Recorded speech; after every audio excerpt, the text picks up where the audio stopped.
예, 안녕하십니까? 안녕하세요. 되게 오랜만에 뵙는 것 같습니다. 이렇게 매달 한 번씩 이제 앞을 지나가는데도 버스를 타고 지나가면서도 여기 와서 같이 미사할 수 있는 시간을 만들지 못해서 굉장히 죄송하게 생각을 합니다. 다행히 오늘은 복자 윤지충 바오로와 동료 순교자들 기념일입니다.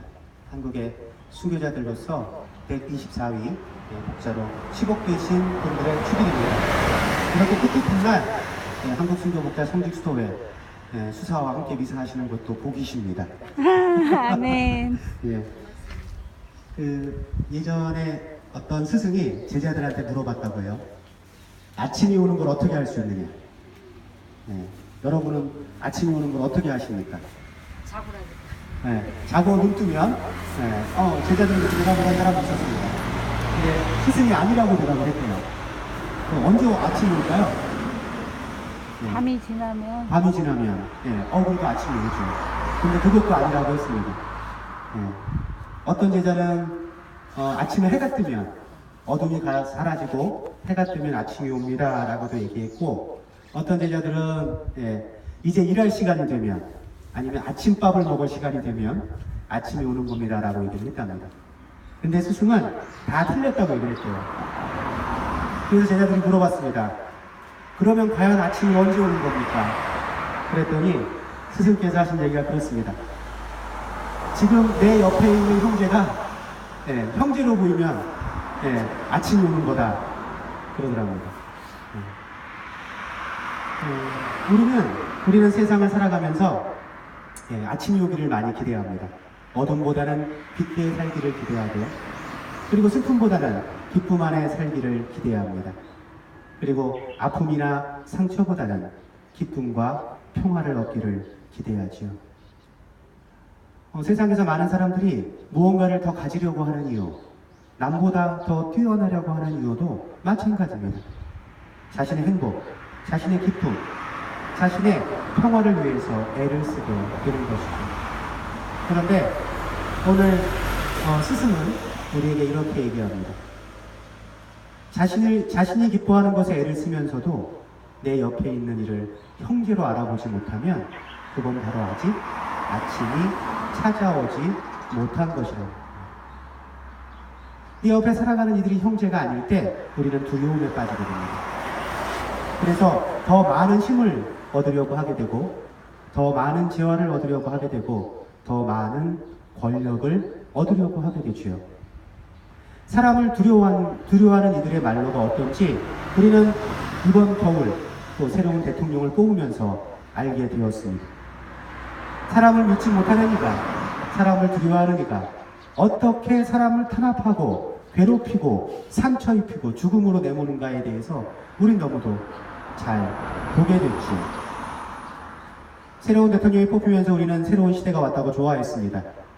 이제는 더 이상 사람에 대한 탄압이, 또 약자에 대한 고난이 없어질 거라고 믿고 있죠. 하지만 아직도 넘어야 될 산이 너무도 많이 있습니다. 당장 이 땅에는 아직도 대립이 남아 있습니다.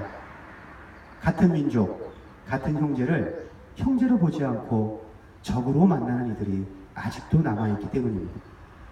그래서 무기가 필요하고, 그래서 힘이 필요하고, 그래서 더 많은 돈을 그런 곳에 투자해야 된다고 이야기를 하죠. 그래서 자연이 파괴되고, 그래서 사람이 상처 입고, 그래서 아파한 이들이 늘어남에도 불구하고 그것은 어쩔 수 없다고 이야기하는 이들이 아직도 세상에는 남아 있습니다. 하지만 무엇을 지키기 위한 기지입니까? 지켜야 될 사람들을 상처 입히고 고통 속에 내몰면서 지킨다고 말한들 그 진심을 누가 믿어주려고 하겠습니까? 오늘은 순교자들을 기억하는 날입니다. 순교자들은 사람을 두려워한 이들이 아니라 하느님을 두려워한 이들이었습니다. 순교자들을 두려워한 사람들은 순교자들을 박해하고 부모하고 죽이기까지 하였습니다. 그리고 그들에게 죄를 덮어씌우고 그들의 삶을 올바르지 않은 것으로 포장해서 세상에서 말살하려고 했습니다. 하지만 우리 순교자들은 거기에 굴하지 않았고 그 결과로 우리는 신앙의 자유를 얻을 수 있게 되었습니다. 양광과 상민이 포용호제하고 남자와 여자가 서로 차별하지 않고 형제 자매라고 부르는 세상, 누군가를 적으로 여기는 것이 아니라 누군가를 형제로 맞이하는 그 밝은 아침의 날들을 우리 순교자들은 바라고 꿈꾸었고 살아갔던 것입니다. 그리고 그 결과 우리는 이렇게 함께 모여서 올바른 것을 위해 이사할 수 있는 기회를 얻게 되었습니다. 아마도 이것이 하느님 진실의 승리의 표지가 아닐까 합니다.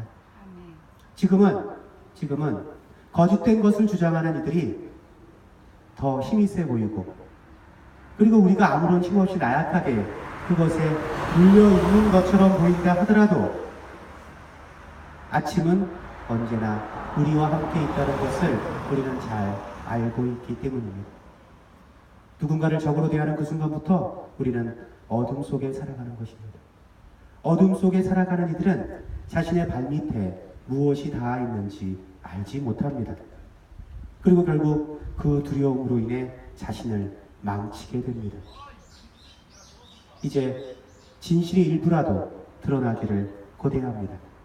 세월호가 깊은 바닷속에서 수면 위로 올라왔듯이, 어두침침한 바다 깊은 암흑 속에서 밝은 태양빛 아래로 올라왔듯이 강정의 평화가 지금은 저 해군기지 때문에 막혀있는 것 같고 가라앉아 있는 것 같고 밀려있는 것 같이 보이지만 다시금 빛으로 희망으로 떠오를 날을 고대합니다.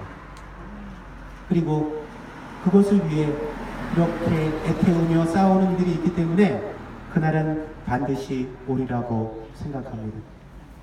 마치 200년 전 우리 순교자들이 당신이 살았던 삶을 통해서 지금의 평화를 주었던 것처럼 지금 강정에서 함께하는 이들이 겪는 고난과 박해와 아픔이 이제 앞으로 새로 태어날 강정의 자녀들에게는 평화와 기쁨이 되리라는 믿음을 오늘 더 확신하게 됩니다. 길고 긴 싸움입니다. 그리고 아직도 끝나지 않은 싸움입니다. 그리고 이 싸움은 어느 것이 좋냐의 문제가 아니라 어느 것이 우리의 삶에, 우리의 아침에, 우리의 평화에 옳은 것이냐는 것입니다. 우리를 두려워하는 이들은 우리를 계속 박해하겠죠. 하지만 우리는 하나님을 두려워하는 이들입니다. 하나님을 두려워하는 이들은 기꺼이 순교할 수 있습니다. 그리고 그것을 통해 마지막이 아니라 새로운 희망의 기쁨을 얻게 된다는 것이 바로 오늘 복음의 말씀이고 우리 순교자들의 삶의 방식이었습니다. 아마도 지금은 잦은 듯 보이는 이 평화의 물결이 시간이 지나면서 또 세월이 지나면서 시대가 지나면서 해일이 되고 태풍이 돼서 이 땅의 모든 찌끄러기들을 날려버리고 다시 청명하고 회청한 우리의 아침을 맞게 해주리라 믿습니다. 그때까지 지치지 마시고 힘들지 마시고 괴롭지 마시고 슬퍼하지 마시고 이겨내시기를 하느님과 함께 기쁜 마음으로 기도드리겠습니다.